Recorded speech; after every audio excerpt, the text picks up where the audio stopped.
जवानी में दिल का चोरी होना आम सी बात है, लेकिन अपना दिल एक बंदर चुरा लेगा ये कभी सोचा नहीं था। सच में इस बंदर से हम कितना प्यार करते हैं वो काश हम किसी तराजू में तोल कर दिखा सकते। खैर ज्यादा भावनाओं में ना बहते हुए इस बंदर ने मेरे दिल का गिटार कैसे बजाया, चलो शुरुआत से शुरू करते हैं। आइए देखते हैं, बैठ मजा आएगा। ये कहानी है 2014 की, जब पहली बार मेरे जवानी के बाल आना शुरू हुए थे। तब अपन ने खुद को मर्द साबित करने के लिए गोडजिला देख डाली थी। उसके बाद जवानी सिर पर चढ़ने लगी थी, फिर देख डाले अपन ने कॉन्स्कल आइलैंड। उसके बाद Godzilla King of the Monsters आई, तब अपनी जवानी चरम सीमा पर थी। लेकिन आई एक दुख की घड़ी, कोरोना में मेरी जवानी थम सी गई। फिर 2021 में गोडजिला वर्सेस कॉन्ग एक नई उम्मीद की किरण लाई और मुझे पहली बार चरम सुख वाले मजे दिला के गई।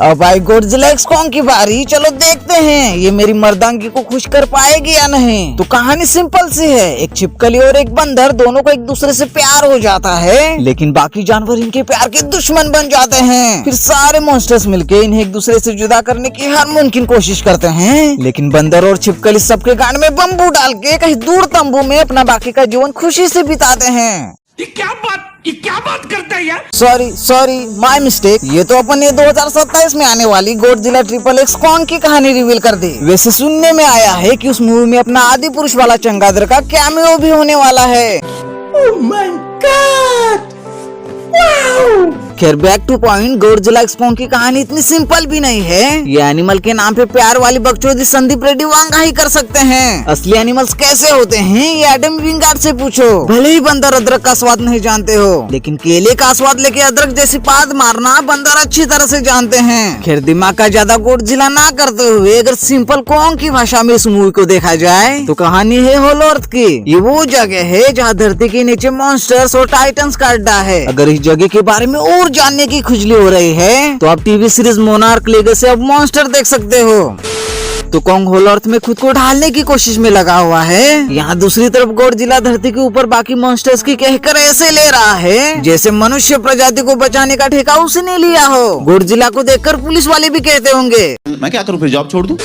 वही मोनार्क सभी मॉन्स्टर्स पर नजर रखे हुए हैं, लेकिन तभी सेक्टर 5 आउटपोस्ट में से एक सिस्मिक एक्टिविटी को नोट किया जाता है। वही उस भूकंप में से कुछ अजीब से सिग्नल्स मोनार्क के हाथ लग जाते हैं। दूसरी तरफ जिया अपने क्लासरूम में बैठे बैठे कहीं खो सी जाती है और उसे होलो अर्थ से कुछ विजन्स आते हैं जिसे वो अपने पेपर में ड्रॉ कर लेती है। जिया की ड्राइंग और मोनार्क के सिग्नल लगभग एक जैसे होते हैं। ये कुछ ऐसे सिग्नल्स होते हैं जिससे गोडजिला और कॉन्ग भी डर जाते हैं। इससे पता चलता है कि आगे कुछ भयानक होने वाला है। वही कॉन्ग अपने दांतों का इलाज करने धरती पर आया होता है। वही वापस जाते समय मोनार्क के लोग कॉन्ग के साथ होलो अर्थ में कूद पड़ते हैं। वही गोडजिला फ्रांस पहुंच चुका है। वहाँ के न्यूक्लियर प्लांट से वो ढेर सारी मात्रा में रेडिएशन को ऑब्जर्व कर रहा होता है। वैसे गोडजिला इतनी ऊर्जा इकट्ठा क्यों कर रहा था? कहीं वो सस्ते नशे तो नहीं कर रहा था? अरे मुझे क्या पता, मुझसे पूछे जा रही है बार बार।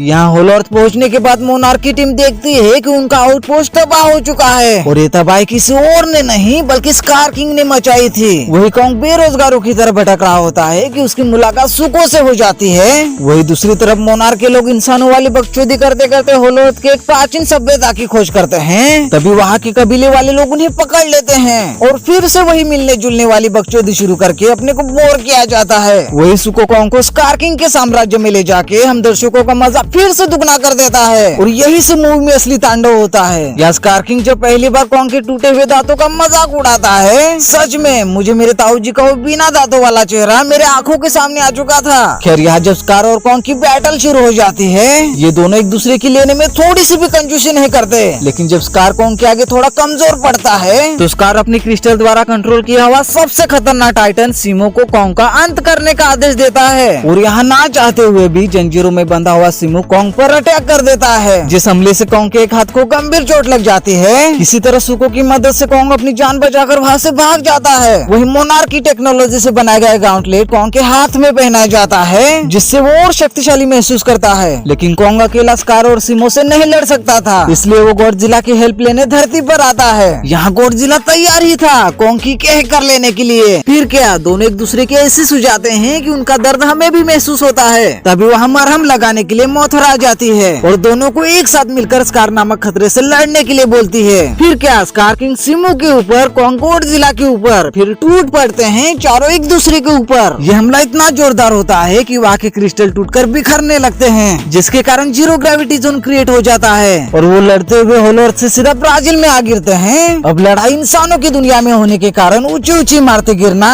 मॉन्स्टर्स के पैरों तले लोगों को कुचलना, लोगों की फटके 4.5 होना और ये सब दिखाकर हम दर्शकों को चरम सुख वाली मजे दिलाने की कोशिश करना। और एंडिंग तो आपको पता ही होगी, अच्छाई का जीतना और बुराई की माँ चोदना। और क्या, बस हो गया मूवी का दी एंड। साला मूवी इतनी जल्दी में निकल जाती है कि उतनी जल्दी तो मेरा शीघ्र पतन भी नहीं होता। वैसे इस मूवी में कमियां ढूंढने चलो तो मैं बस इतना ही कहना चाहूंगा, अपन ने मॉन्स्टर वर्स इसलिए देखना शुरू किया था कि अपने को मर्द बनना था, लेकिन आज ये गॉडजिला कॉन्ग सिनेमा देखने के बाद अपन ने खुद से कहा अपने को नहीं बनना है मर्द। लेकिन हाँ, अगर बिना लॉजिक के इस मूवी को देखो तो जिस तरह से ये मूवी मजे दिलाती है, ऐसे सिनेमा के लिए कम से कम 4 बार हस्तमैथुन करना तो बनता ही है। तो फिर चलो यह हस्तमैथुन गॉडजिला कॉन्ग के नाम।